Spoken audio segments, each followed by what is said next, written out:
Boksieri nga Kosova Ardian Krasniqi, nipi I legjendës së boksit Luan Krasniqi, sonte ka treguar zemër të madhe në përballjen me argjentinasin Diego Ramirez.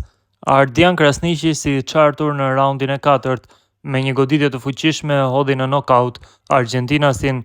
Ramirez mbeti I ulur dhe nuk mundi të ngrihej.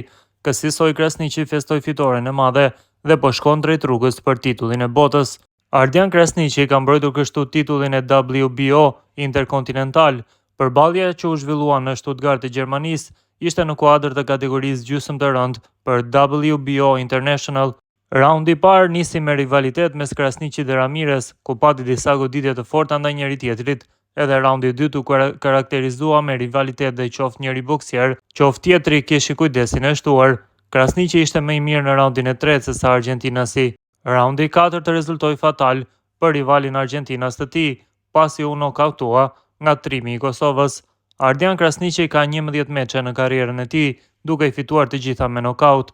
Në anën tjetër, kundërshtari I tij Ramirez ka 27 fitore, 6 me nokaut dhe ka pëstuar 13 humbje, 5 prej të cilave me nokaut.